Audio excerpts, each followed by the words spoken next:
together. So any social animal, some level, that kind of sort of sense of community there. That's the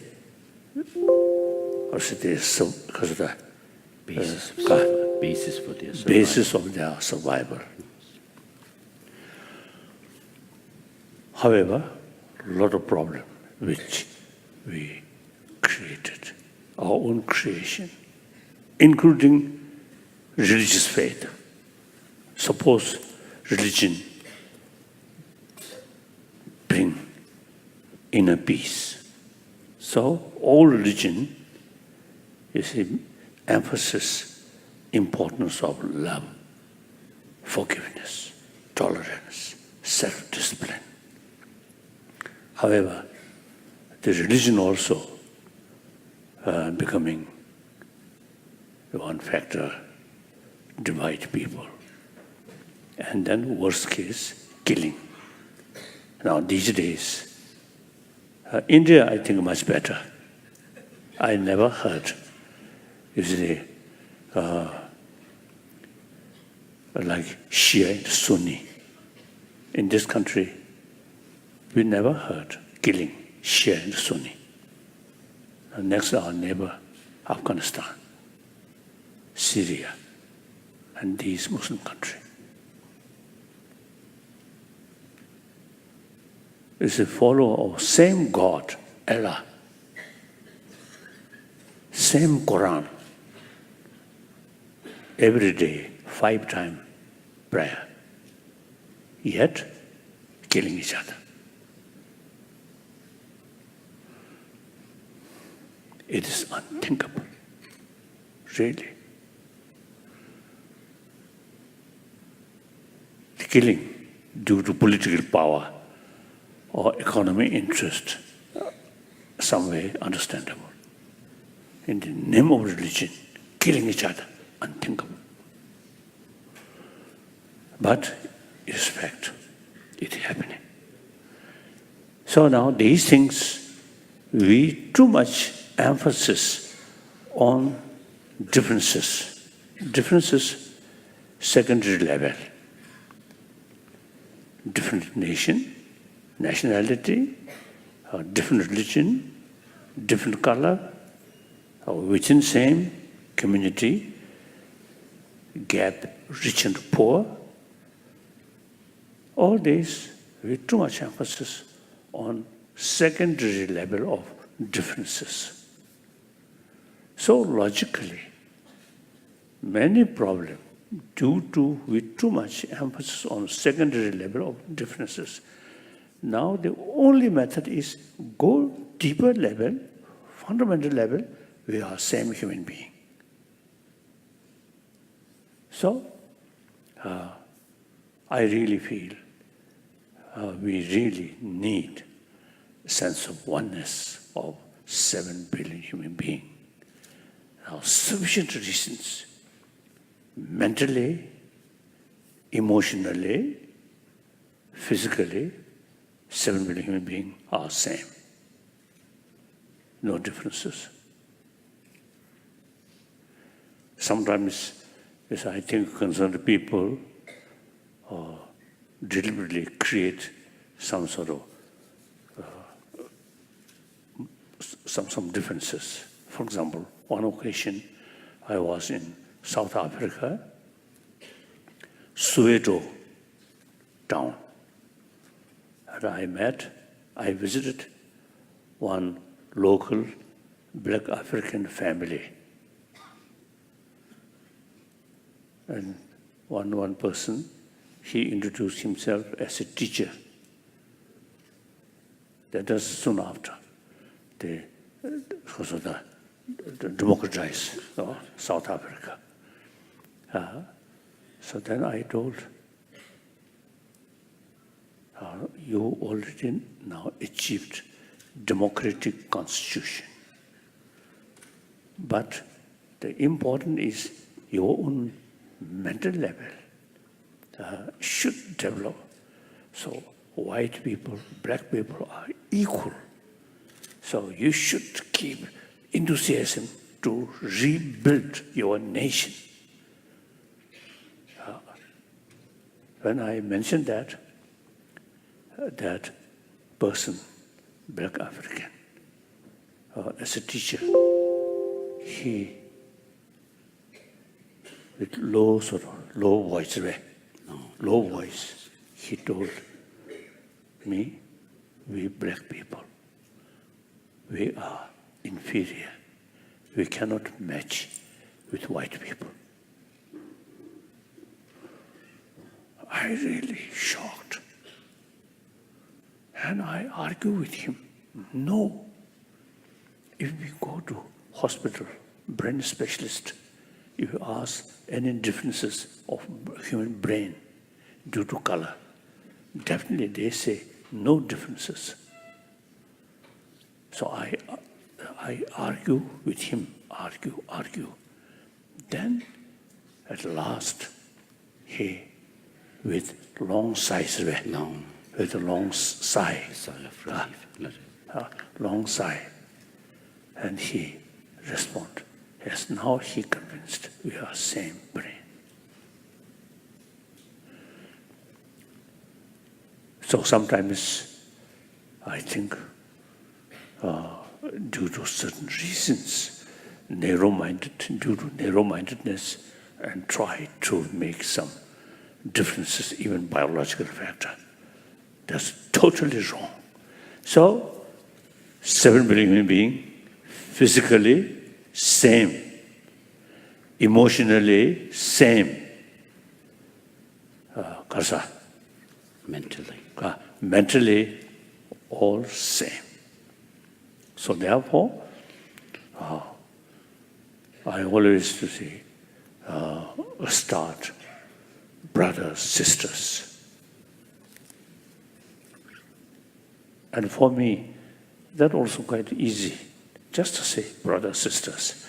Otherwise, to see a different name, even pronunciation difficult.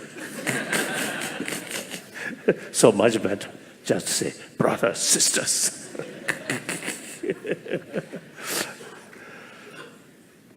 So now my number one commitment is try to promote sense of oneness of 7 billion human beings. The second, my responsibility, my commitment is try to promote religious harmony.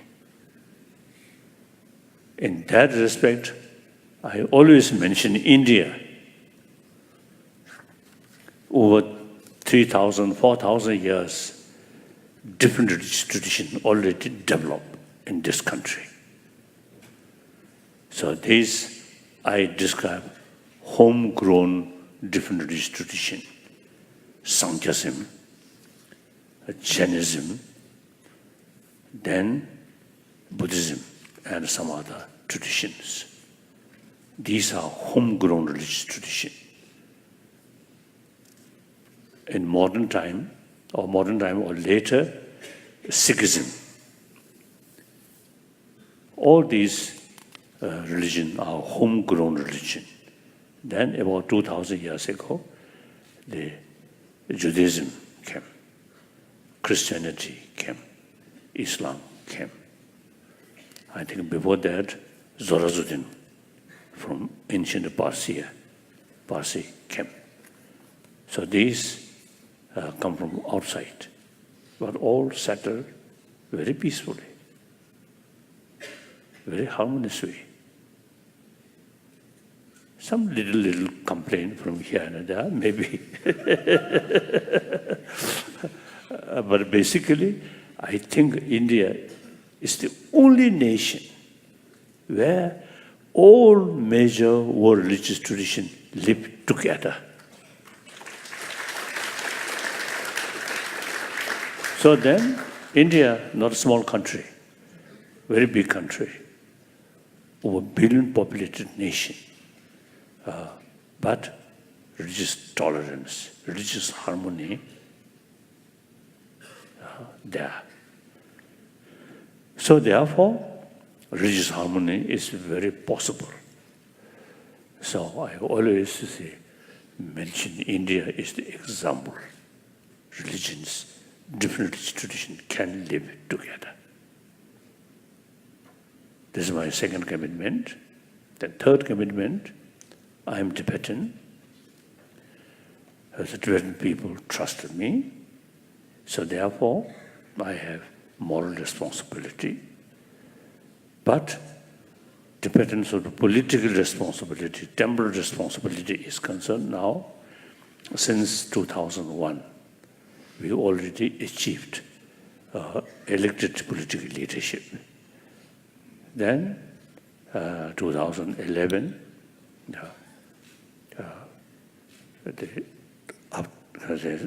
2001 semi-retired position. Then 2011, totally, retired from political responsibility. There are some reasons. Firstly, I believe in Tibetan history, including Dalai Lama institution, becomes something important. And eventually, political power also hold. That's a sign of a feudal system, outdated. Since my childhood, I noticed the Tibetan regent, after third Dalai Lama died, there's some regent there. So, you see there, I always heard complaint from people, not official. Official, when I ask, they say, okay, like that. Then sweeper, he's very innocent. So when I ask, they all complain, to sort of express to me. So since my childhood, I already know the Tibetan government system is backward. There's a lot of mistake there, all due to all power in the hands of few people. So since my childhood, I really love democratic system. So soon after, I took the responsibility, political responsibility, 1950 to 51. Then I think around 52 or 53, I set up reform committee, start some change, some reform, but not very successful, because Chinese officials, they want reform according to their own way. So if Tibetan carry some reform work, it's naturally more suitable, so that might be hindrance for their own way of reform. So not success. Then, 54, I went to China. Then 56, came to India. And then soon after, crisis happened, start. Then 59, escaped, become refugee. And as soon as we reach India, our own sort of cabinet, sort of ministers, some group, we already start some change. And then I think early 60, maybe early 60,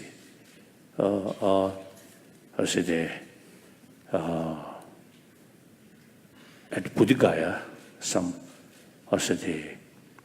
leaders of different sort of community come there.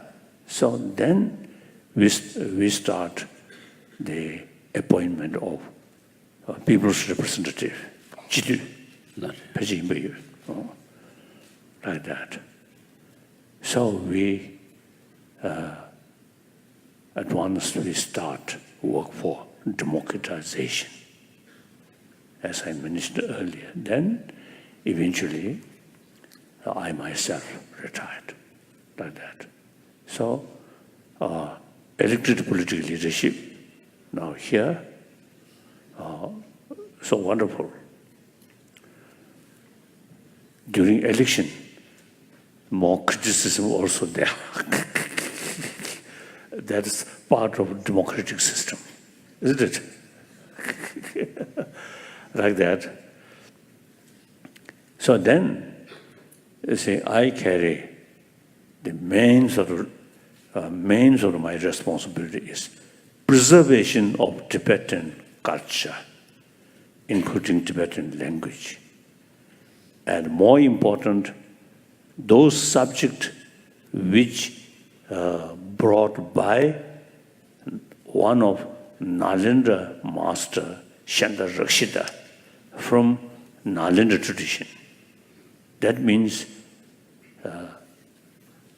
sort of very complicated philosophical views, and then logic, because Nalanda tradition, you see, we consider importance of investigation, analyze, and experiment, not faith.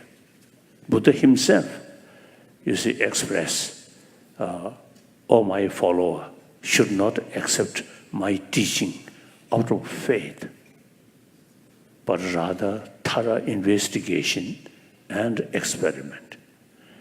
So I think some unique thing, some Nalanda master like Nagarjuna and Chandrakirti, they rejected some Buddha's own statement. They say, if you accept this Buddha's teaching literally, it goes against reason. Therefore, we must reject. Buddha taught that under different circumstances, different audience. Otherwise, we cannot accept literally. That's quite, I think, unique.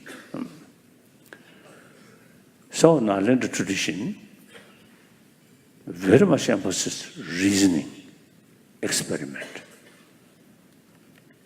So, logic, very important, pramana.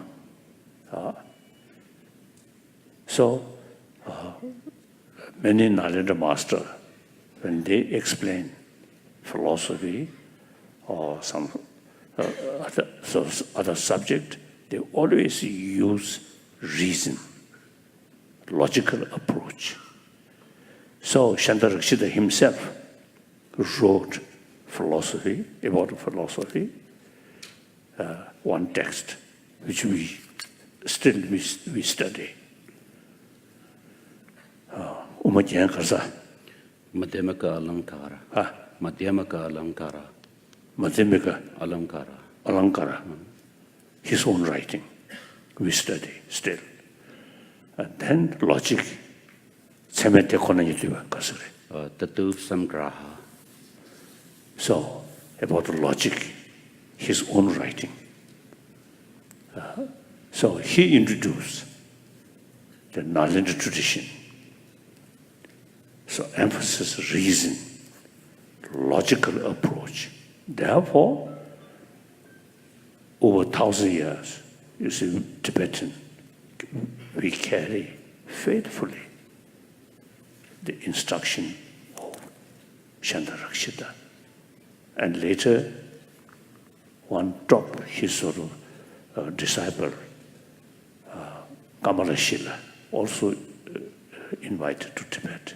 He also wrote some books. So these we study. So therefore, the Buddhist way of approach is reasoning, investigation, not just a faith. So therefore,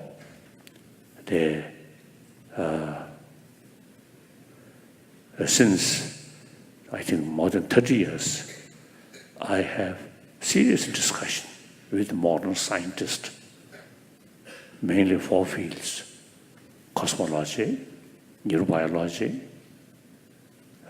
physics, particularly quantum physics, then psychology. After sort of now a few decades of sort of discussion in these fields, it became very clear, mutual benefit. We also learn some useful information from scientists. Only casualty is now we no longer believe Mount Meru.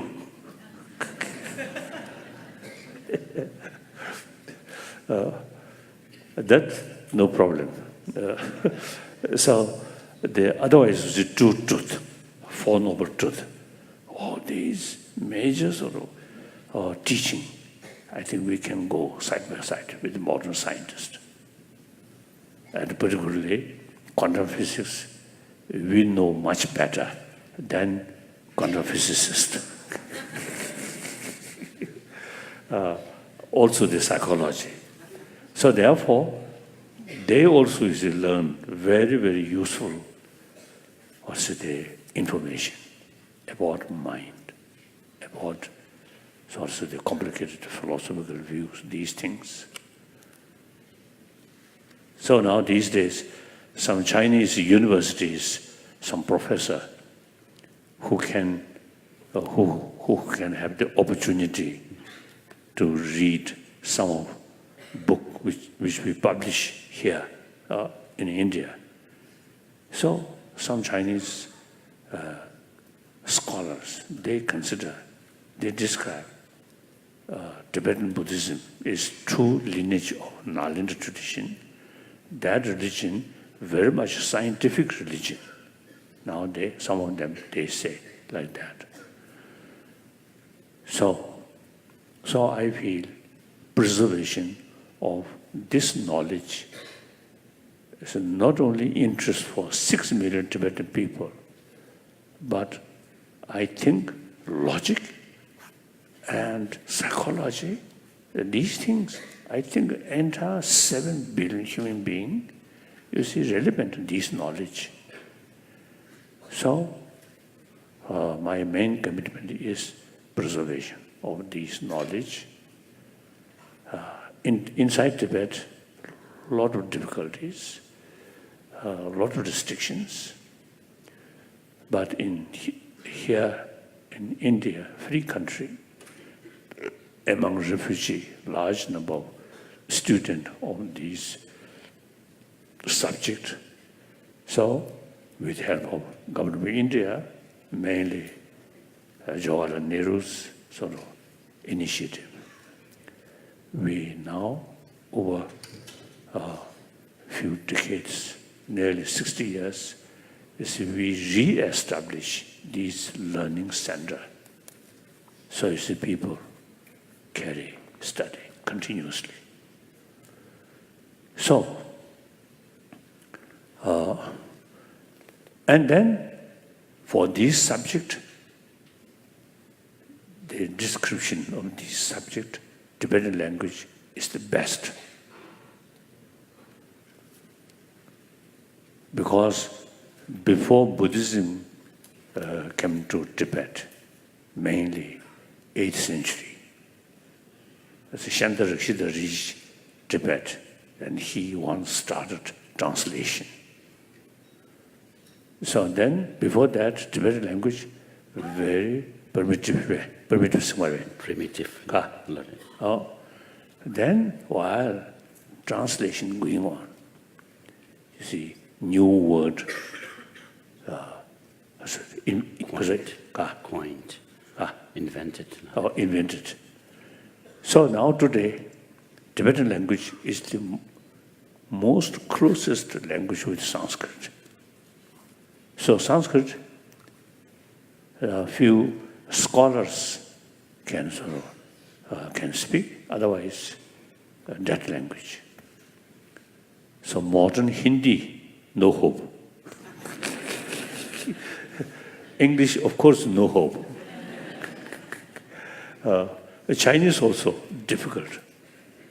You see, the Chinese, the ancient word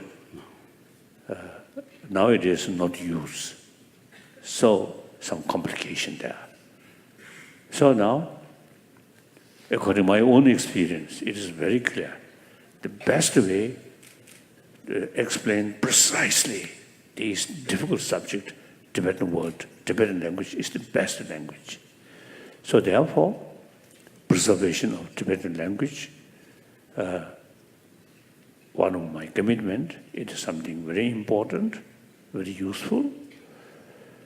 So preservation of Tibetan knowledge, which come from Nalanda, and including mainly this knowledge, is not only interest for 6 million Tibetan people, but immediately large number of Chinese Buddhists now in China. A few years ago, you see, one Peking University carried survey how many Buddhists there are. Then they found more than 300 million Buddhists. And that report also mentioned many of these Chinese Buddhists are better educated people, more educated people. It mentioned. Now, since then, Buddhist population much increased. So now, these days, about nearly 400 million Buddhists in China. So the preservation of these authentic sort of knowledge from Nalanda, which we preserved, is really useful. Millions of those Chinese Buddhists. And then Japan, Buddhist country. They also the follower of Nalanda tradition, Sanskrit tradition. Since I have been in Japan a number of times, so one scholar, one Japanese monk, scholar, when we say Japanese monk, not a celibate, with wife.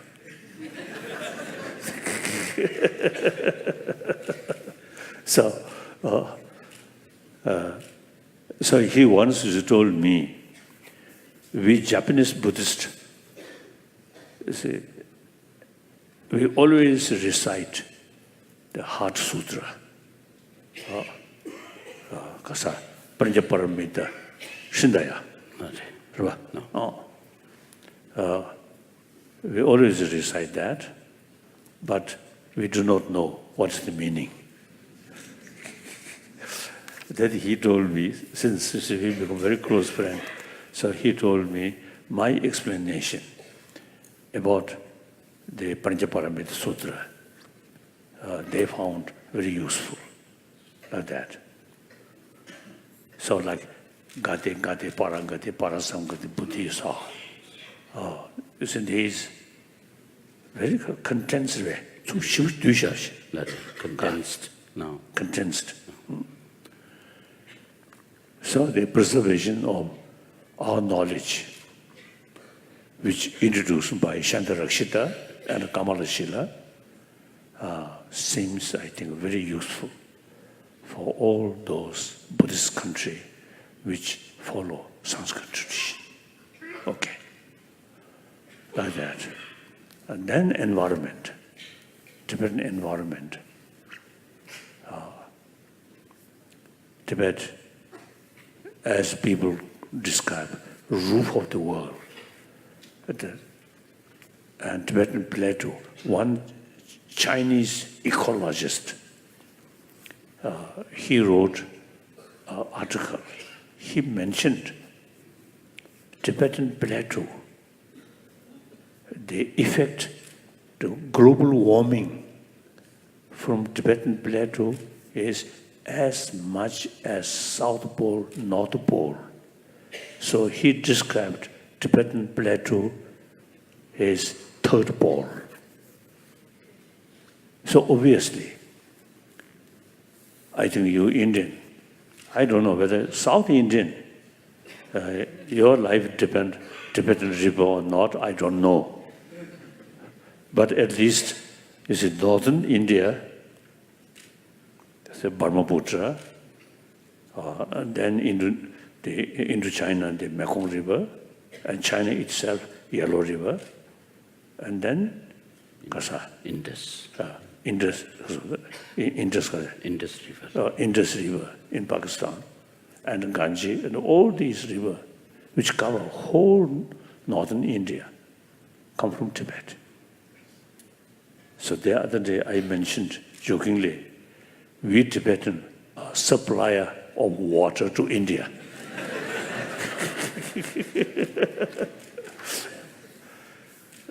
So this is quite serious now.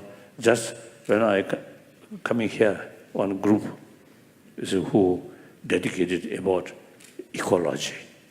I mentioned now global warming truly now become very serious. So after one decade, after 1 century, I think the most of Himalayan mountain, snow mountain, may disappear. And similarly, inside Tibet also, due to global warming, now there's real danger. So eventually, I think water problem, I think truly become very, very correct. What is that? Okay.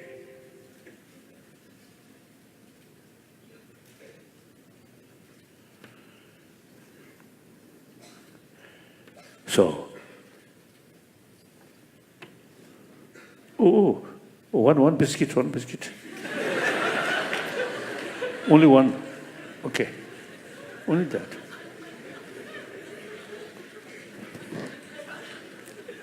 Oh, delicious.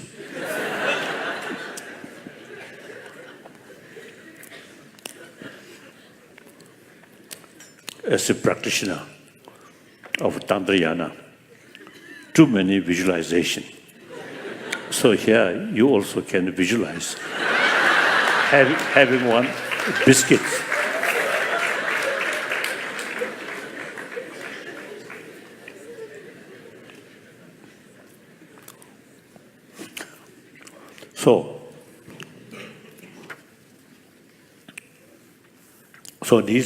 So my commitment, preservation of ecology in Tibet, very important.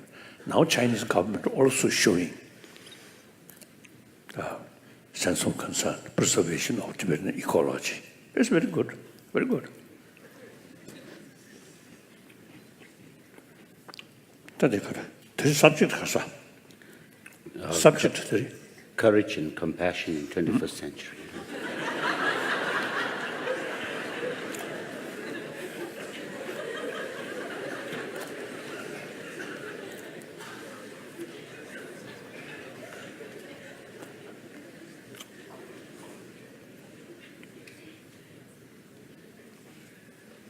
Oh, here already has some biscuit.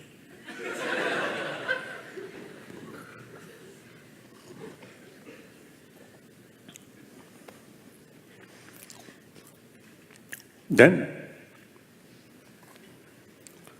my latest fourth commitment is, since I notice these are knowledge which come from Nalanda tradition, become something useful and relevant. Therefore, now the fourth commitment is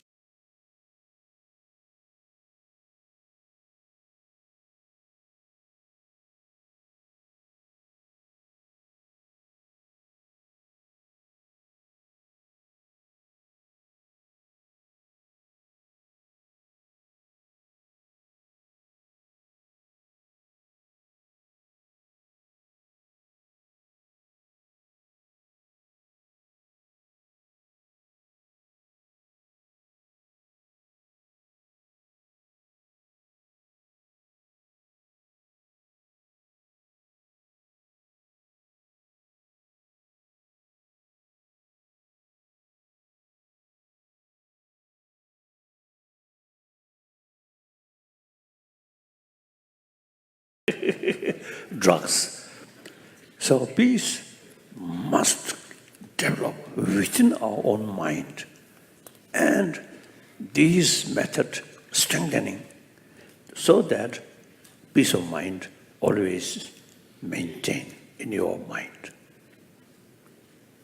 So this India's tradition, shamatha, vipassana, before Buddha come, already these sort of method, how to tackle our emotion, already developed in this country. So Buddha himself, product of this Indian tradition. So therefore, these ancient Indian sort of knowledge, how to tackle our emotion, how to keep peace of mind. Traditionally come from religious text. Now we should consider these are academic subject for healthy mind. These days I telling hygiene of physical, very important, but more important is hygiene of emotion. In that respect, only India's tradition have the sort of say, the material or ability to tackle peace of mind. So therefore, now modern India, it is quite a pity. You see, they not much pay attention about this ancient your knowledge. Now, time come. This ancient Indian knowledge, the must revival in this country, strictly secular way, so that non-believers and believe in this religion, that religion, doesn't matter. So long this human emotion there, human brain there, so this ancient Indian knowledge, how to tackle emotion, is something related with everybody. Firstly, revive in this country. And then, I'm quite sure, China, as I mentioned earlier, number of Buddhists there, they will sort of also they will show interest about the combination of modern education and ancient Indian knowledge about our mind, combine these two things through education, not through ritual, not through prayer. And then certainly Japan, Vietnam, Korea, these traditionally follower of Sanskrit tradition, I think will copy once here we introduce. In the past, Buddhism, Nalanda, here.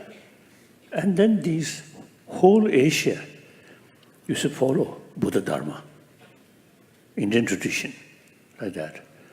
So now modern India, I think, can serve millions of people, firstly, in Asian continent.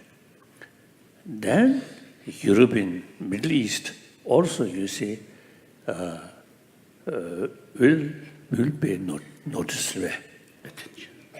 So, as I mentioned earlier, many scientists are really showing, and some scientists actually practice using these ancient Indian also their method to bring inner peace. So that's my fourth commitment. So I don't know. Now my age, 83, perhaps next 10 years, up to 93, I may carry some work. After that, too old. So here, a few hundred people here, please keep in your mind this commitment. Firstly, as one human being, try to promote sense of oneness of human being. Second, religious harmony, you already hear, very good. Now further promote these things and show other sort of area. Recently I was in Nepal, Ladakh. I have very good relation with the Ladakhi Muslim. So I suggested to them, here in Ladakh, say, religious harmony, very good. And as I mentioned earlier, India in general, also you see, I never heard a problem between Shia and Sunni. Then Ladakhi Muslim should take some initiative, some meeting in Delhi, national level. Many plain Muslim also should participate and then discuss harmony among the Shia and the Sunni. Then gradually can invite some Muslim from like Afghanistan, our neighbor, and some other Muslim country. Let them see religious harmony is possible. And particularly Shia and Sunni, you see, no basis for sort of killing each other. So they agree. I suggested, it is quite wrong. We just kept within our own community religious harmony and remain ignore what happened at other human places. So now, the Indian Muslim, I think, should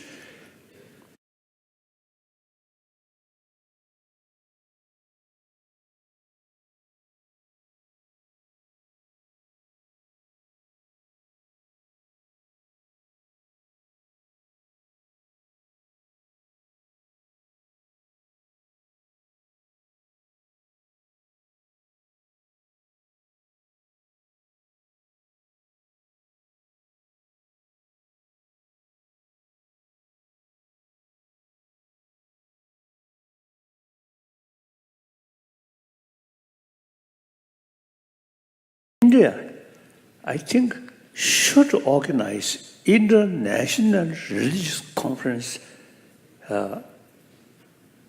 If government, you see, send an invitation, then most of the religious leaders certainly come.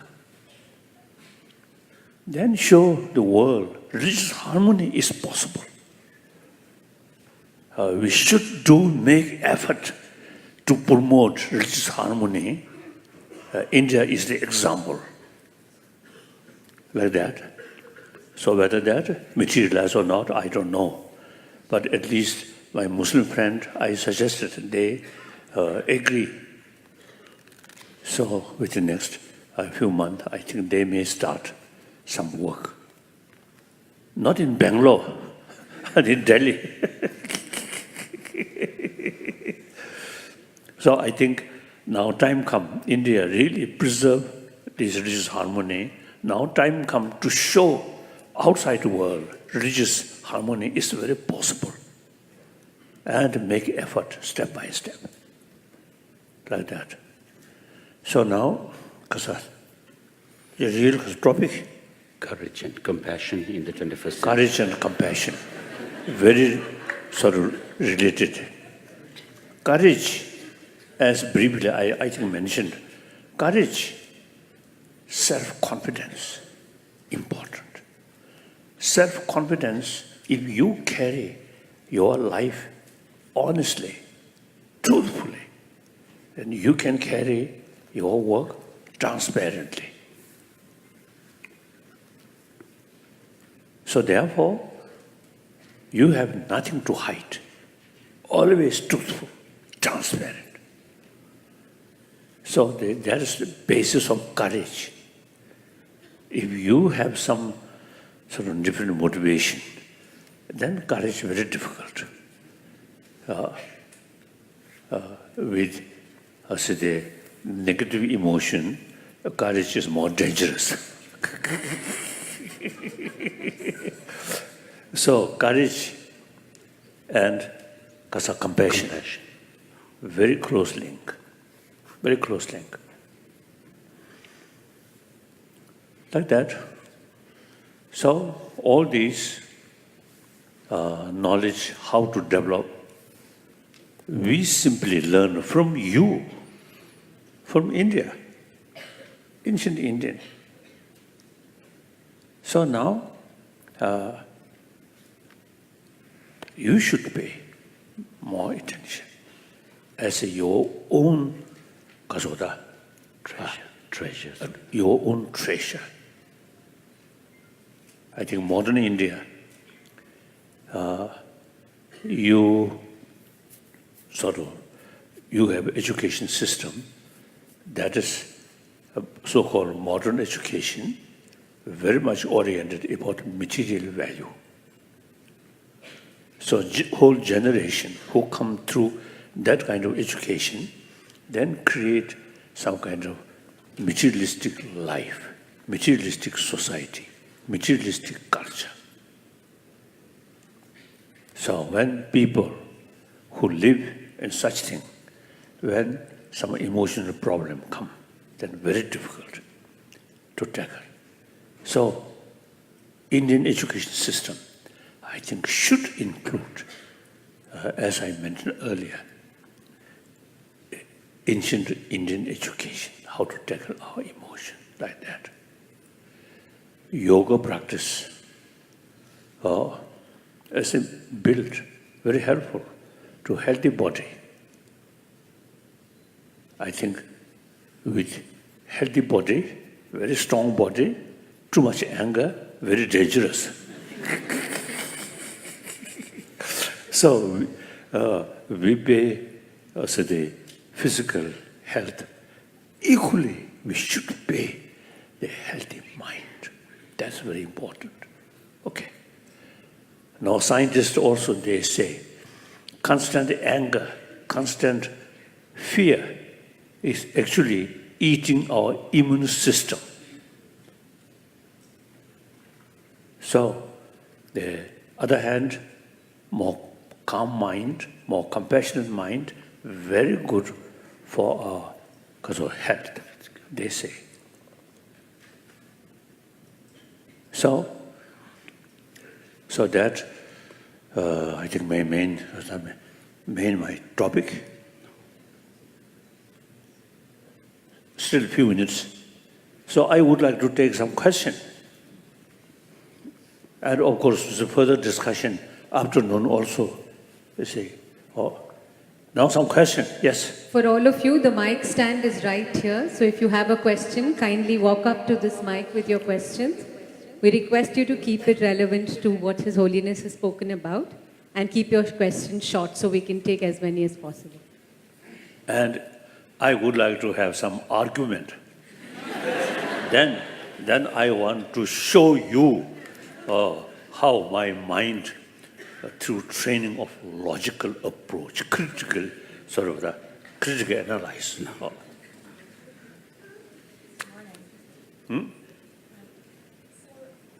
As a teacher and a soon-to-be mother, I'm very committed and interested in the teaching and flourishing of compassion.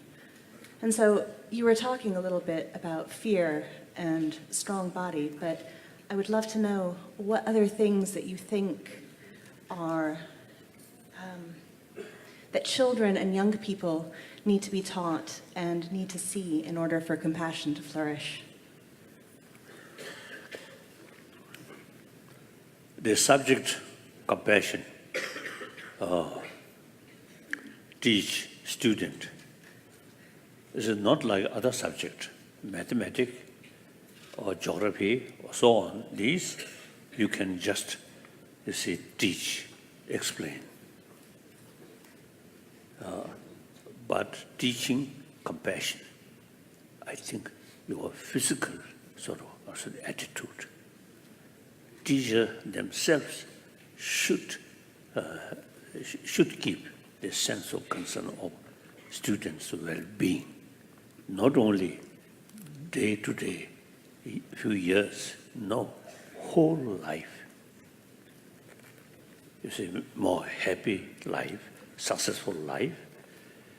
Teacher should keep in your mind responsibility, whole life. And then accordingly show this is from your practical practical level, and then mention the warm-heartedness is very, very important part of our life. So we already start some work as to how to introduce in modern India in education field some of these ancient. We already, there are a few occasions, some scholars, some sort of discussions. So eventually, I think we can produce some curriculum, some books. Thank you. So teacher, very, very important. His Holiness. Thank you. Too much. I Yes. have heard about a lot of stories of the time when you moved from Tibet to India, that there was some sort of mist in the mountains, and because of that you could not be, caught by whichever people were trying to stop you from coming out of Tibet. Now, I personally believe that nature does not have any regard for one life form or other. For them, for the nature, humans and all kind of insects and animals are all the same. But I would like to hear your own experience of that moment when you moved from Tibet to India. Thank you. I think Kasota, similar. The very night when I left from summer palace, so-called summer palace, Nobulinga,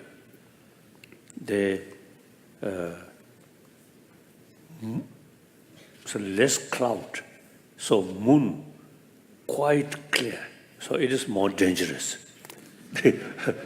Just yesterday, we come along Lhasa Kichu River. After we cross, then that side, then this side, Chinese military establishment there. So we can see Chinese soldier there.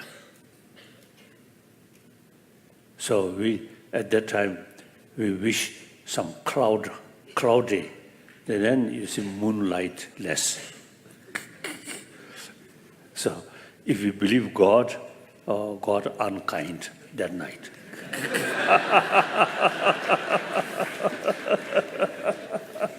Hi. So you talk about Shias and Sunnis trying to kill each other all the time, and India being very religiously, it's very. You said that harmony is very good. The harmony here, but Hindus and Muslims are ready to kill each other all the time, and it's only getting worse. So what do you have to say about that? Oh, generally, you see, Hindu, Muslim, I think generally, not serious sort of problem. I don't think.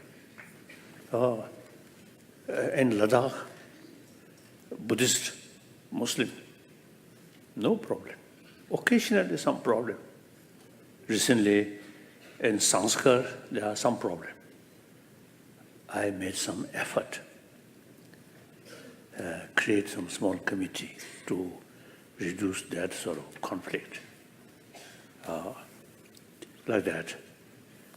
So then both sides, I think, very happily listen my suggestion. Basically, good relation. So I think Hindu, Christian, Muslim, I think generally, very good. People not much pay attention, conflict. So I think And sometimes politicians, you see, manipulate something. That I think we should, I think public, I think knows some sort of political reason, some sort of, what's it, incidents there. No. Incidents. Otherwise, I think over billion Indian people, I think several thousand Muslims, several thousand Christians, several thousand Hindus, and then to some extent, I think less number Jain, and much less number Buddhist. I think usually, very sort of sound, I feel. But still, we need some kind of clear recognition. Religious harmony is something treasure of India. That I think we should, you should increase deeper awareness, importance of that, I feel. Next question. Om Shri Gurubhyo Namaha. I'm placing my pranams to his lotus feet of 14th Dalai Lama. I'm a teacher by profession. My question to you is very one thing. Can you give me one mantra which I should preach to my students when they are seeing so much chaos in this world? There are many different kind of mantra. Some mantra, I think more than 100 sort of words. I think too much. I think student, I usually suggest one mantra. Now here, the Saraswati. And a kind of sort of the god of or deva of wisdom, Manjushri. Om Arabasa Nadi. Just 6 words. Om Arabasa Nadi. That I think I also, since childhood, I always recite that, and occasionally some retreat. Of course, you say, I cannot say something, Kasota, great, but my own experience, when I start the recitation of this mantra, Om Arabasa Nadi, with certain visualization, within 1 week, my sharpness of mind increase. So it is quite good. So you understand now. Om Arabasa Nadi. Om Arabasa Nadi. Okay. Next question. Namaste. I have 2 questions. Question number 1 is surprising that we don't have any literature to shed light on ancient Tibet-Indian relations so far. Even on ancient Indian-Tibet relations, there is no literature which is available online or any book in print. What? And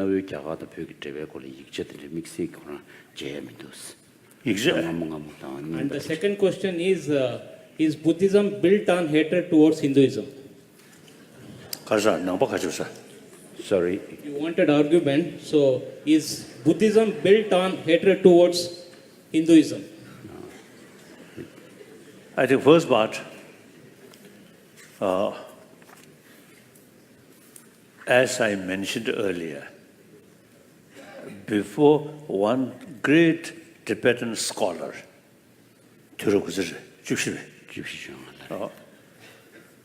I think around 14th century, that Tibetan scholar expressed, till light of India reached Tibet, in spite land of snow, white, bright, but still dark. After light from India reached Tibet, then Tibet became bright.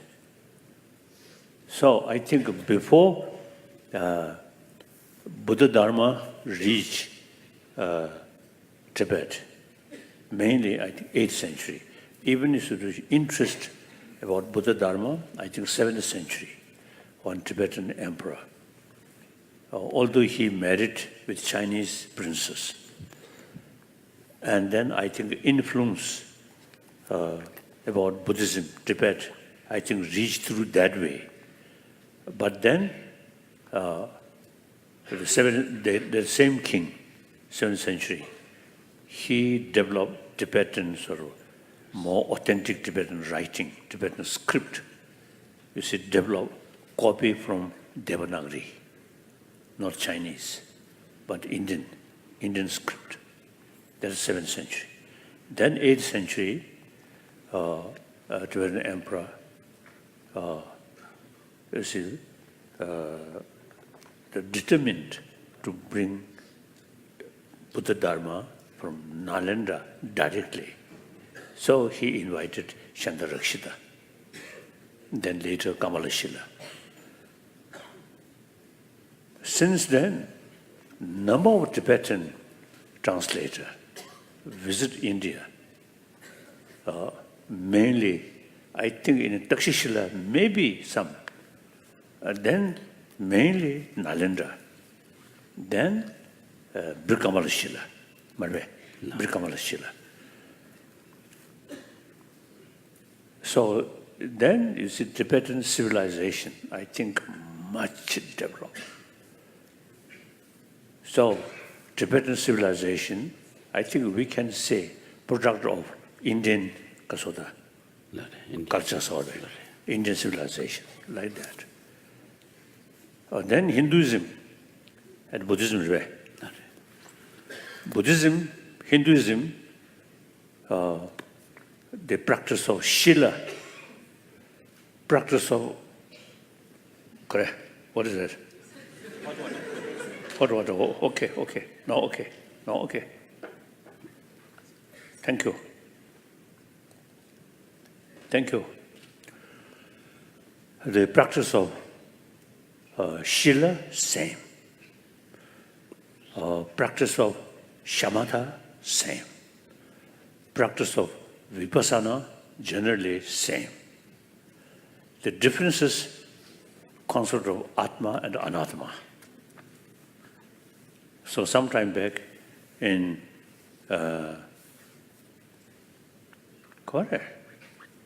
Bangalore, I think Bangalore.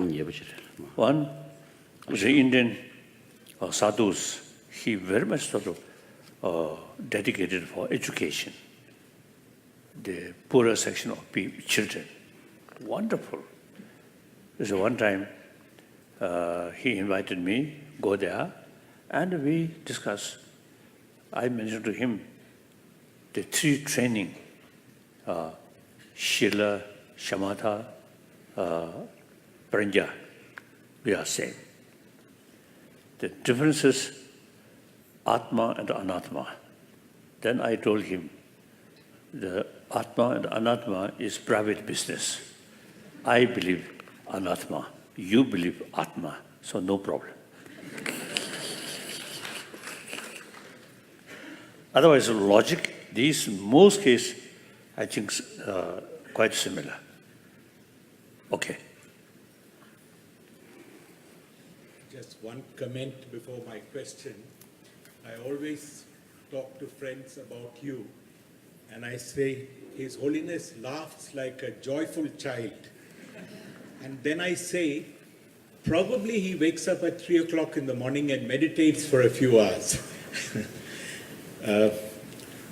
My question, reflection is that we have to be careful in many parts of the world that religions don't tear societies apart. Religion, on the one hand, has compassion, love, kindness, but it can also irrationally project conflict and hatred. So when we talk about religion, we must be critical. And where there is no compassion, there can be no religion. That's right. That's true. I always was telling, religion of human being.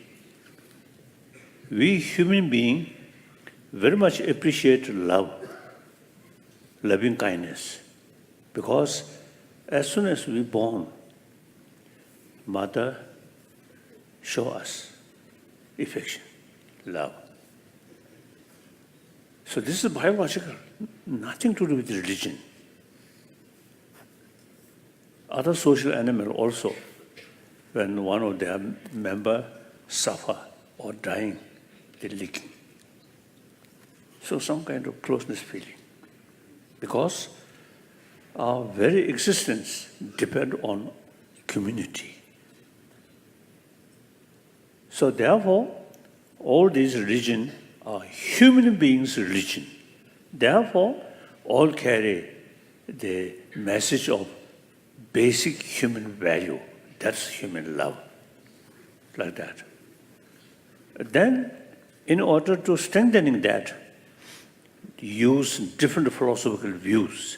Some say there is God, creator, like Sankhya philosophy, Jain philosophy, Buddhist philosophy, no concept of God, creator, but rather self-creation.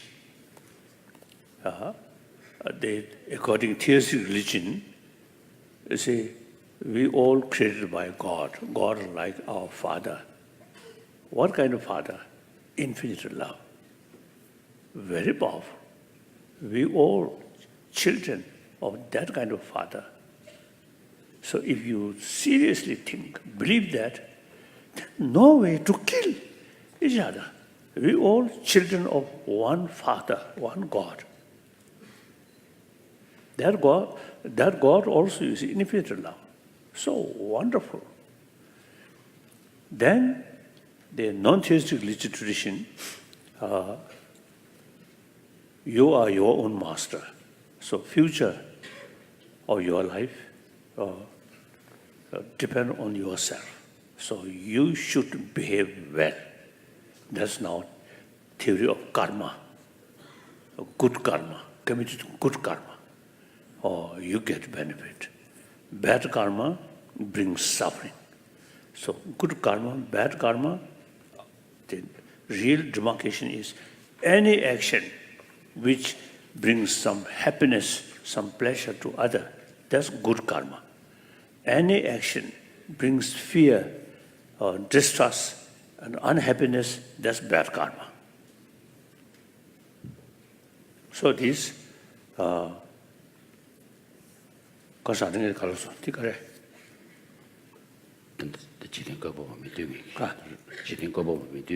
So all these different philosophy, different tradition, same aim to strengthening basic human value, that's human love. So wonderful. I never state Buddhism is best. Because, you see, like medicine, you pick one medicine, you pick up one medicine, and you cannot say this medicine is best. To some patient, this medicine good. To some patient, this medicine very harmful. So like that, the different philosophical view according to different mental disposition. To some philosophical view, like creator, concept of creator, very helpful. To some people, self-creation is much more effective. So that depends on individual mental disposition. So that shows we human beings, over, I think, 3,000 years, we really create different sort of way of approach to promote this inner value, particularly in this country. Just this morning, one my audience, I mentioned, I'm wondering why among the Egyptian civilization, Chinese civilization, the Indus Valley civilization, this civilization eventually produced most great thinkers. Why? I don't know. I think God, if we accept Creator, then Creator must be equal, Egyptian or Chinese or Indus Valley. But that's why Indus Valleys, you see, produce most thinkers, very brilliant people develop here. I think Indian dals, Indian chapati, I think not much make differences.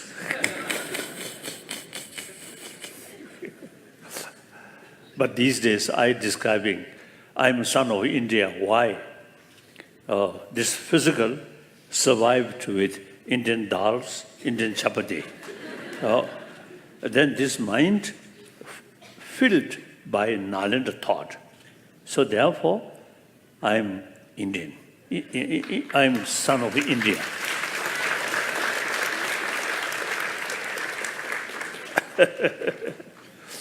Yes, next question. How can you always be happy from within? Kasa. Sen kaduyi ne kibu dedeva kandes cheto chiuris.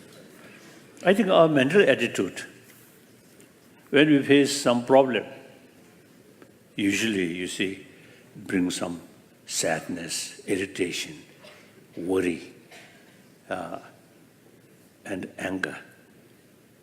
So when we face some problem, analyze that problem. You see, the reaction from our emotion should not come emotion without any reason, just spontaneous. For example, something negative things happen, immediately develop anger. Then your mind little cool down. After some time, same person, same problem still there, but they feel, oh, I made. So then you see, feel useless, anger. Without anger, we can tackle the problem more effectively. Because anger develops no possibility to utilize human intelligence properly. Anger comes, your view becomes much biased. With biased sort of mental attitude, difficult to see the reality. So as you're thinking this line, then you will realize anger is not only destroy peace of mind, moment, but also you see destroy our ability to judge what's right, what's wrong, and what's the reality. So some Tibetan officials, when I was young, some officials, when they really get anger, then they smile.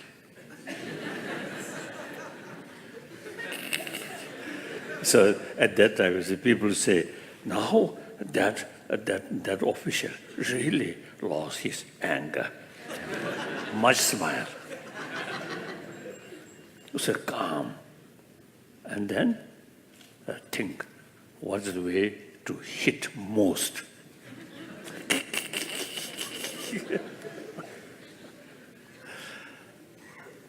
Like that.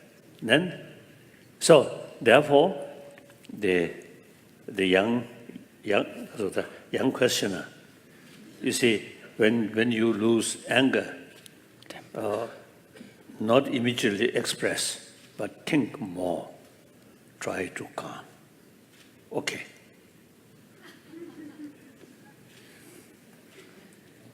His Holiness, first of all, I must say this, that from the bottom of my heart, I love you. Karsa. I love you so much.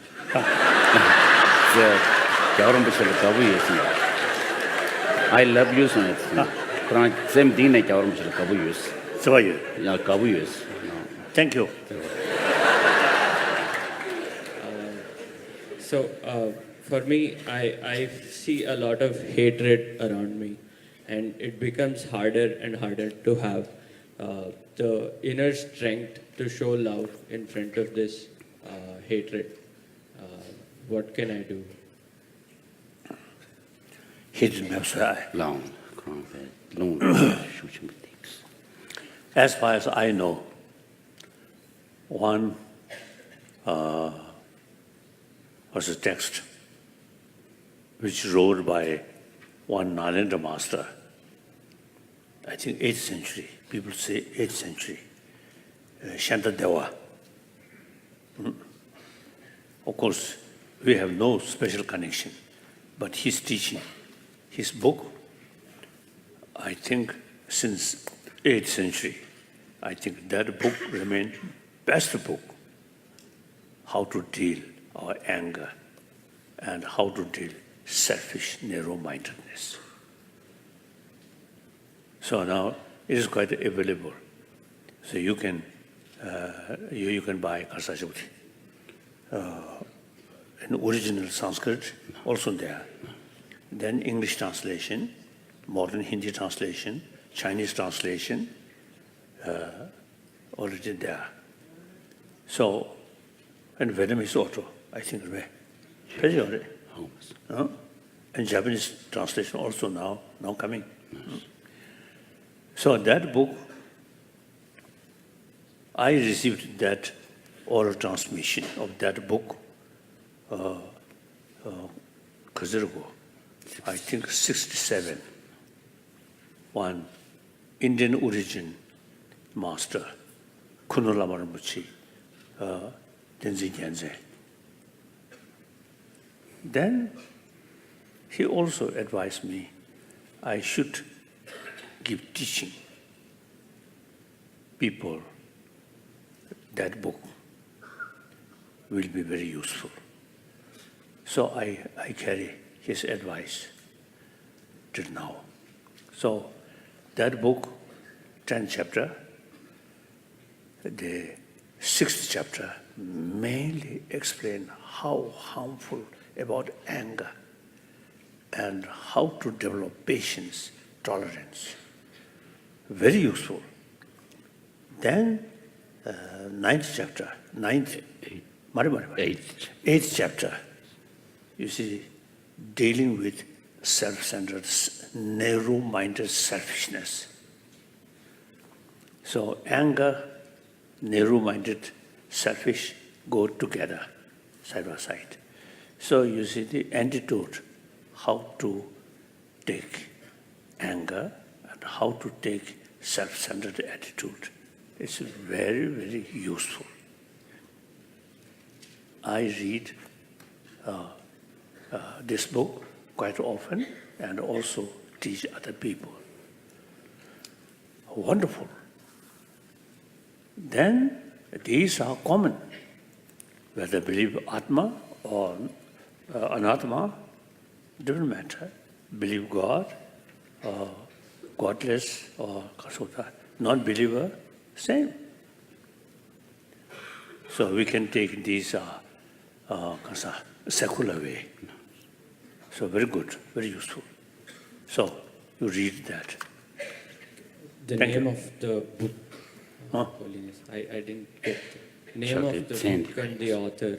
The copy. Shoot. We'll You give will you a get copy maybe. one copy from him. It's called Guide to the Bodhisattva Way of Life. Okay. Details are there.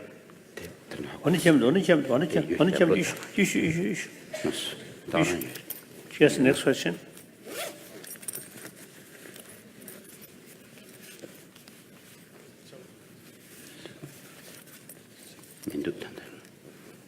Tuge? Okay, Mindul. Mentuge? No, No. you're 0.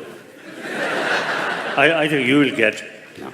later or tomorrow. Yes, next question. Dalai Lama ji, namaskar. Thank you.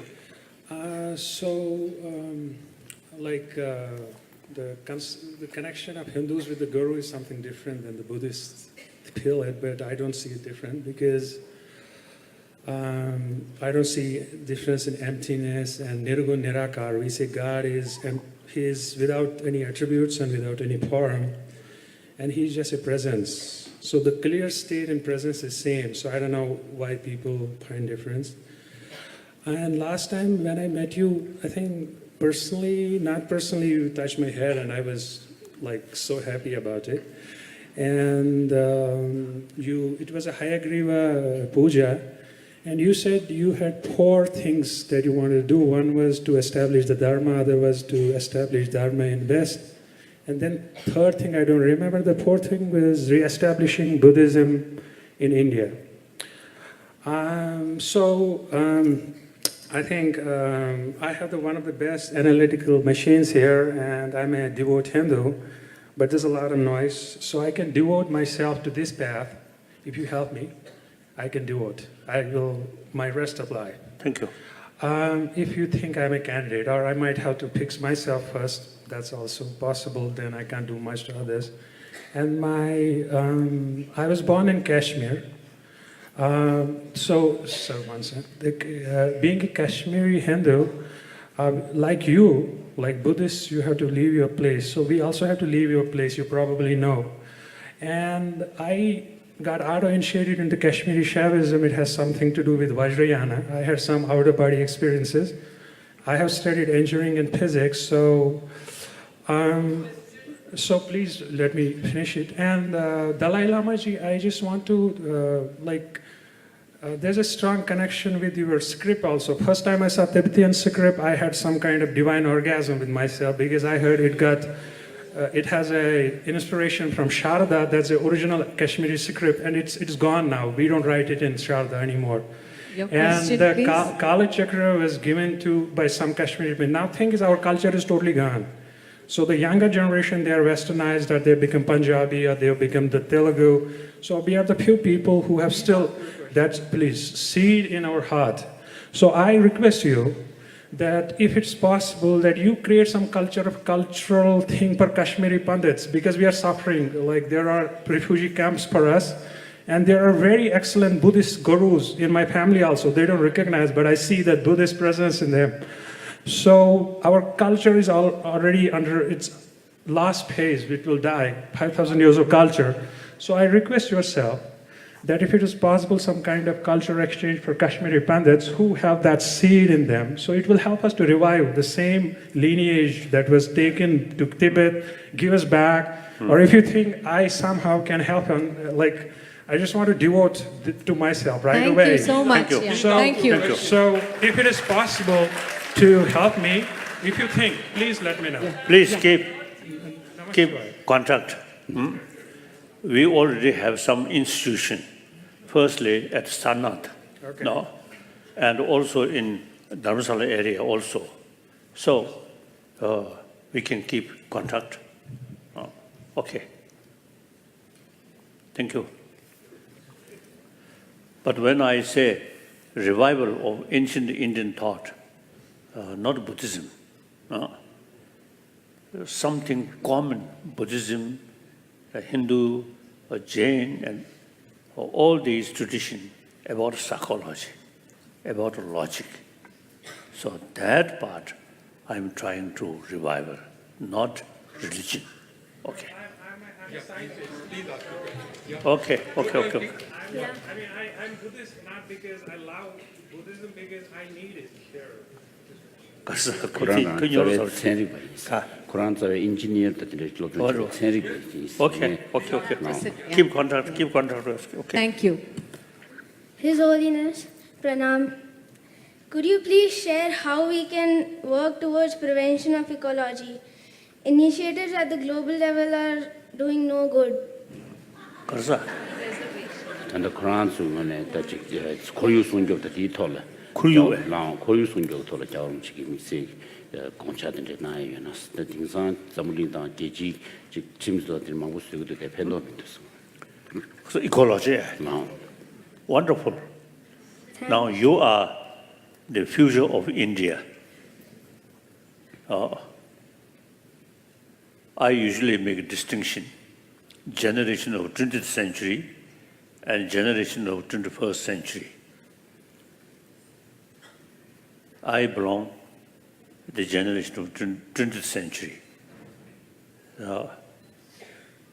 Within 20th century, I think there are much change, positive change. in the early part of 20th century, so war is something normal. First World War, Second World War, Vietnam War, Korean War. Then eventually, you see people now develop genuine desire for peace. And the European Union started. All these, and during Cold War, coexistence concept, all these new development.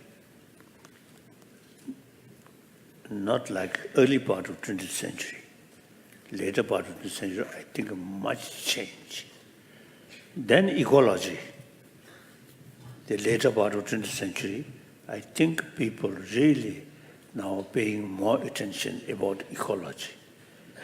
So now you are the generation of 21st century. So if your generation start work with vision, more wider perspective, then you can see after 30 years, 40 years, something different world possible. So now, that kind of new world we cannot see. But it is our responsibility, since we not witness the previous century, how many destruction, how many killing. Some historians say in 20th century, number of people who kill through violence, about 200 millions.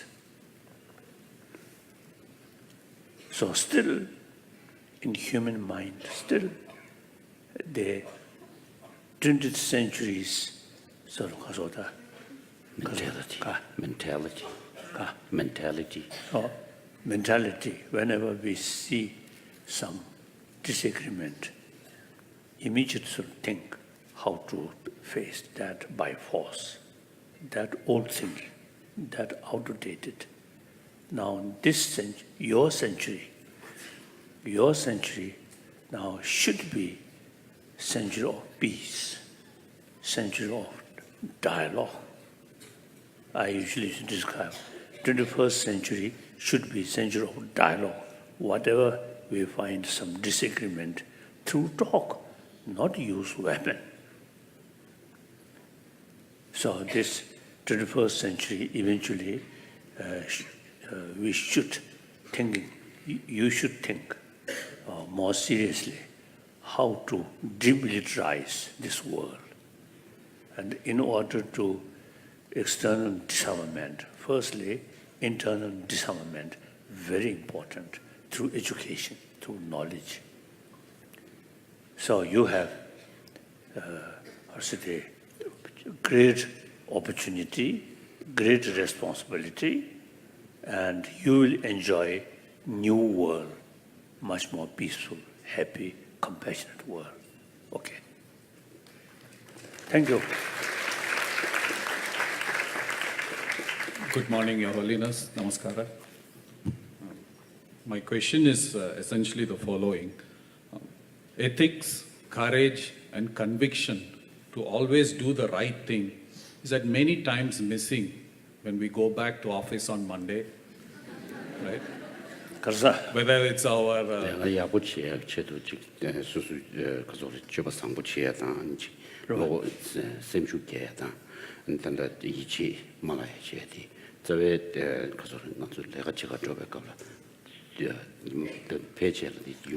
Now I think important is holistic. Just, you see, think from one angle, and because too close, then it appears something unbearable and difficult. So that brings discouragement. In Kasa, discouraged, pessimistic. So same problem. Look from wider angle. Look from 3 dimensions. 4 dimension, 6 dimension, then still you see there a problem there, but looking from different angle, then that not so bad. Okay. True. So then think, analyze that sort of say the sad thing, analyze that sad thing through your own effort. It can overcome. Then no use too much kasoda, too much worry. Keep enthusiasm. Make effort to overcome that. If you see that's problem to analyze, then almost impossible to overcome. Then don't think much. Relax. Or some picnic. Thank you. There's no use, too much sort of stress, too much sort of worry. Okay. Thank you. Many of us here in Bangalore, we work at internet technology companies. And, we have Google here, Facebook, Uber. It's a hub for all of these companies. And sometimes I feel these companies bring people together, but sometimes there's also controversy. So I was wondering what you thought about these companies bringing together and promoting that sense of oneness for the 7 billion people you spoke about. I don't know. I think since you involved, so you know better, analyze, more research work. And ultimately, I believe the technology controlled by human being. So if we sort of totally rely on technology, I think wrong. No matter how smart technology, I think it cannot match our brain, I feel. So still, you see, we should be controller of technology and use technology maximum way. Then I think physical level, distance, or these things, the technology, then you see, very helpful. But ultimately, the controller, I think, more important. Okay. Namaskar. My name is Dr. Prabha. I'm a professor at Christ College. 2 questions I have for you. The first one is, you asked us to visualize. It's so simple to think about visualization and the power of visualization, but why is it so difficult to visualize? That's my first question. My next question is, I see a lot of intolerance and impatience growing in people. How do we, kind of counter those kind of emotions so that we can reach the level of oneness, what we talk about, oneness in the human being, oneness in the religion and all those things? Just 2 questions for you. Thank you. First part.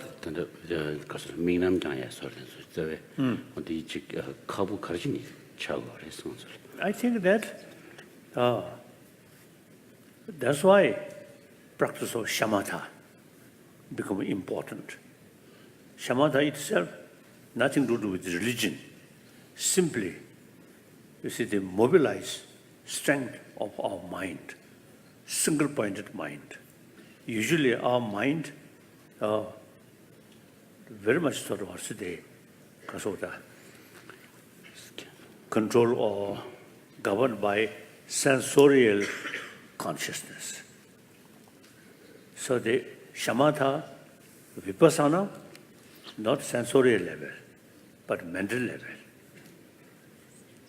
So we usually, even you see the Western psychologists, you see, not much pay attention about sixth mind.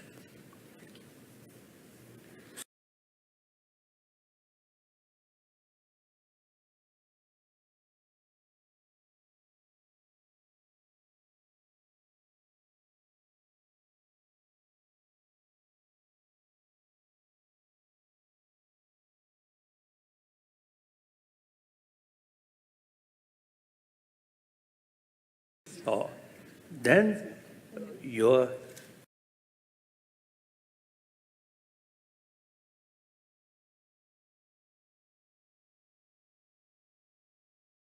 really sharpening our mind. Like that. These two things are in any field, money matter or political matter, everywhere. You see, you can concentrate mindfulness, but then analyze. How can your opposition, how can to defeat? Analyze. Thank you so much. Just a small, it's my first interaction with you, and you're lyrical to the ears, actually. Thank you so much. Karsa. What?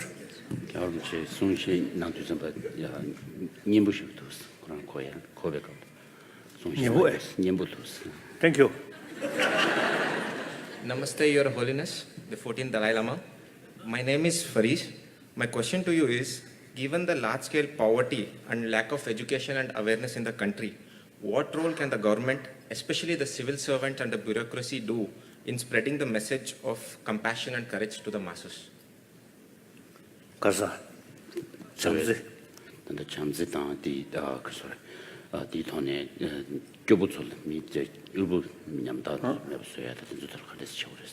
Yes, now here, even in the name of religion, caste system, very bad. Even among Buddhists, I notice in Ladakh, there's some discrimination. Buddha strongly sort of opposed that. We all equal, and practice is more important than caste background. So these are a social habit. I think I always feel or hoping the religious leader come out and talk. We all equal. Caste system is the feudal system. Some impact from the feudal system. The ruling group, in order to rule poor people, then they say, God creates your low caste. These, I think, outdated. So religious leader should come out. So spoke openly. That's very important. Then education, it takes time. Now I already mentioned, we're already working. Recently I was in a big conference, about 150 vice chancellor, national level. So there I mentioned the ancient and existing education system now should include some sort of ancient Indian knowledge. So response very good. Now concerned people, you see, carry some work how to implement. So I think within 1 year, 2 years, I think some concrete plan may come. Then I think a few school as a sort of pilot and start. And then we'll see the result. Okay. Thank you, Your Holiness. Your Holiness, I love your smile and the way you laugh. It's just so endearing. It just lights up something in you. Just that one question that little girl also asked, but it was also in my mind. You know, that moment of anger, you said you just smile. But I know you should, but then, you know, that moment is a very difficult moment. Is there any other way to handle? I do my yoga, I do my little meditation, but that little one moment of anger really spoils that whole, Okay. I think like a physical condition. Your basic immune system, physical condition, good, strong. Then some virus will not disturb you much. When your physical condition weak, immune system like this, weak, then small amount of virus really create more problem. Similarly, basic mental attitude sound through training, through analytical meditation. Then, see, these angers and jealousy, these will not disturb much you. If basic your mental attitude weak, just knowledge here, no conviction. The knowledge, 3 levels. First level, through books, just learning. That, not much sort of effect. Then, the subject which we already know, then analyze by yourself. For example, the Buddhist philosophical books, you just rely on one book, then your conviction still superficial. Then read different books, different philosophical views, then analyze. Then you develop conviction. That affect our mind. Then those points which you fully convinced, then familiarize. Then third level of understanding come. Then really transform our mind. So these are not easy. I think Buddha himself, 6 years of the meditation. So Buddha himself spent 6 years. So we, no question. But your Holiness, when you know that something's not right, even then you can just smile and leave it? Leave that situation, that something's not going right?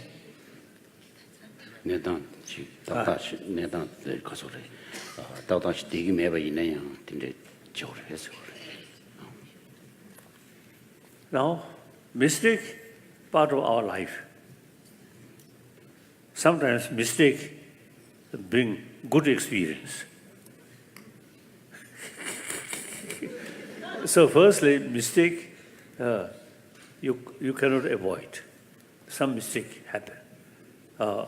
Then once you realize, now this is mistake, then change. If necessary, apologize, like that. The other day, one my comment in Goa. So they, here, I apologize. Better. No need, no use, pretend. Okay, thank you. Dalai Lama-ji, you have a sweet heart and a simple mind. We adore you. I would like to ask what Atma is in Buddhist terms. Atma? Is it?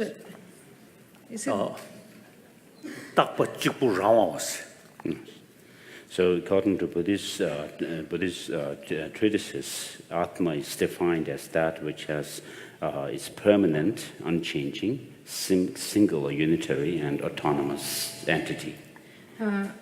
But in Hinduism, they call Atma. No. So if you, this from the Buddhist perspective, this is how it's even defined. Hinduism says the same thing. Yeah, so according to Buddhism, if Atma were to be permanent and unchanging, there's no change moment by moment. What is ground store consciousness? Ground store? Consciousness? Are you talking about Alaya Vijnana? Yeah, Alaya Vijnana. That's what the Hindus call it Atma. No, Hindu. Atma. Yes, there are some similarities, but they... No, according to Shankara, that's what he calls her. According, you see, the Chitta Mantra, one part of Chitta Mantra, 8 minds mentioned. There are Kunshishego, So within the Buddhist philosophical tradition, there is the Chittamatra philosophical school, which is the school which asserts this Alaya Vijnana. They actually count 8 different consciousnesses, and this is the 8th one. So Madhyamika philosophy, they only 6 minds. No, according to the Madhyamaka philosophical school, then this Alaya Vijnana or storehouse consciousness is rejected. They only assert 6 different consciousnesses. Now the consciousness, the grosser level of consciousness, then more subtle level of consciousness, and very, very subtle level of consciousness. So in the 6th mind, not sensory level. Sensory level, go together with consciousness, sixth mind. But sixth mind which goes while sensorial consciousness still active, then that's a very, very grosser level of consciousness. Then dream state, dreaming, another little sort of deeper consciousness. Then without dream, deep sleep, another level of consciousness. Then at the time of faint, another deeper level of consciousness. Then the deepest consciousness at the time of dying. Blood circulation stop, then brain stop. Then there's still a deeper level, deepest level of consciousness still there. So what's the reason?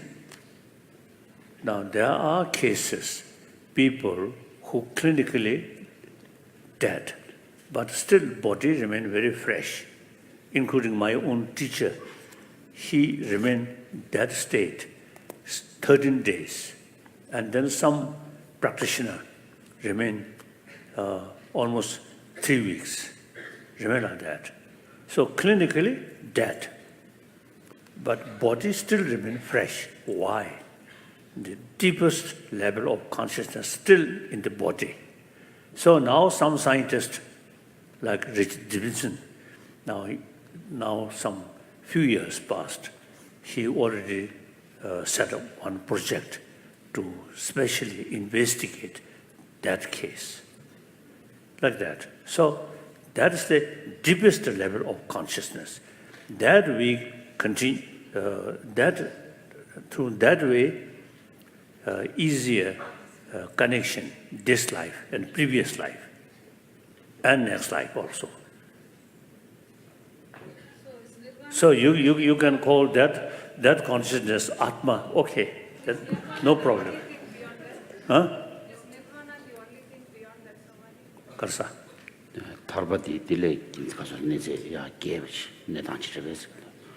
Oh, Nirvana. No. Nirvana. Moksha.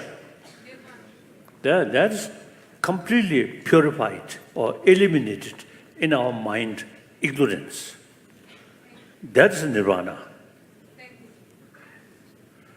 Not easy. But according to my own experience, I have full conviction of possibility of elimination all negative emotion, because all negative emotion based on ignorance. Ignorance have very powerful antidote, very powerful antidote, wisdom, which understand shunyata. So shunyata, we can explain. Now scientists also now, already you see quantum physics now mentioned that things does not exist as it appears. It appears there are something. But if we investigate, analyze, nothing there. So quantum physicists now said that. The Nagarjuna, Chantak, the Kasachuti, Chitta Mantra and Madhimika, both, you see, the same view. That's for antidote to grasping things exist objectively. So then, you see, the attachment, hatred, all this come.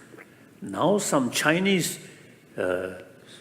quantum physicists, they notice those people who fully convinced nothing exists as appears, then their mental state, emotional state, you see, kasara.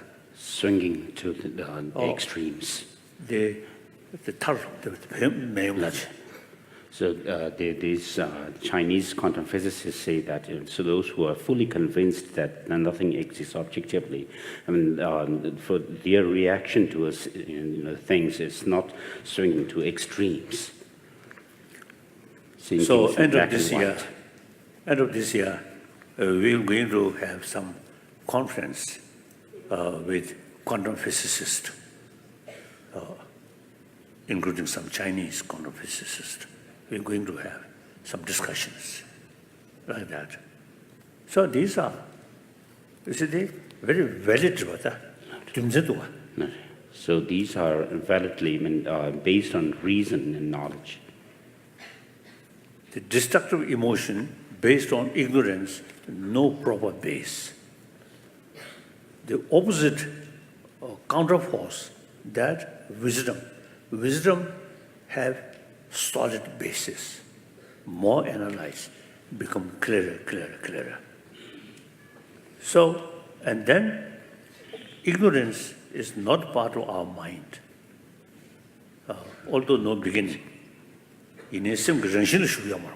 So ignorance is not in the intrinsic nature of the mind. So combine these two factors.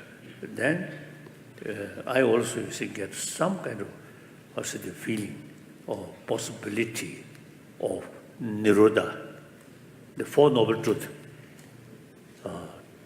suffering and its causes, and eliminate suffering. That's Nirodha. Nirodha, to achieve Nirodha through fourth, mark. Like that, Four Noble Truths. That's the foundation of Buddha Dharma. Okay, now I think the time for lunch. Yes? Our last question. I just have one question. What is the purpose of a life? I mean, we can work passionately, we can get married, we can volunteer selflessly, but how do we find what is the purpose of our life? I think according to theistic religion, you should ask God.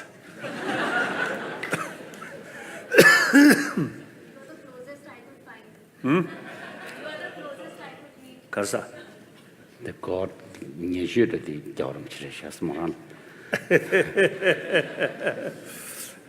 So usually I sort of telling people, and also I believe, the purpose of our life is happiness, joyfulness. Where there's no guarantee about the future, but we live on hope. Hope means something good. So therefore, people who still have sort of hope, then their life live. Once totally lost hope, then worst case, suicide. Even just, you see, that thinking shorten your life. So therefore, the existence of our life very much depends on hope. Hope means something good. So therefore, purpose of our life, I feel happiness, joyfulness is the purpose of our life, whether believe next life or not, whether believe God or not. Like that. Okay. Beloved, Your Holiness, for your boundless compassion and untiring efforts, a big thank you from all of us present here. Thank you.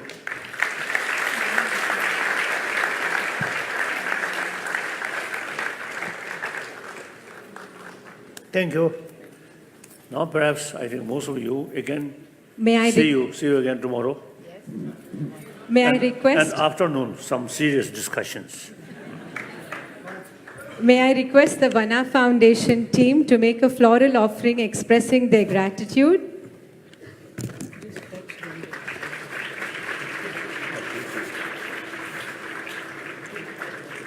A special thank you to Nishant and his team for the tireless effort and commitment of the past few weeks. Thank you, Team Vana, for making this possible for all of us Bangaloreans.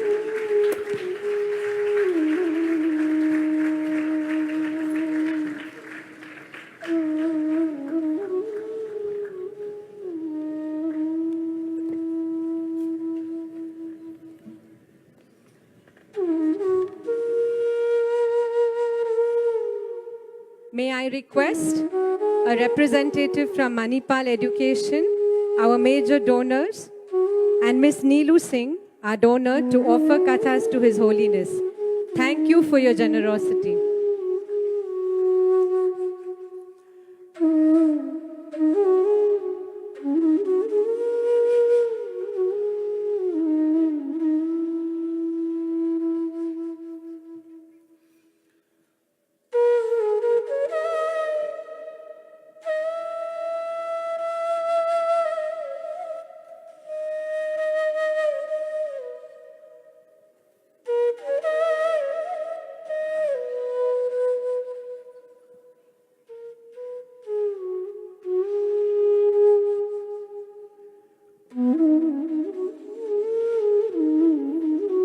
Thank you all, dear friends, for being with us and making this indeed an auspicious morning. Thank you.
Namaste, and thank you for sharing this lovely day with us. For those of you who would continue to be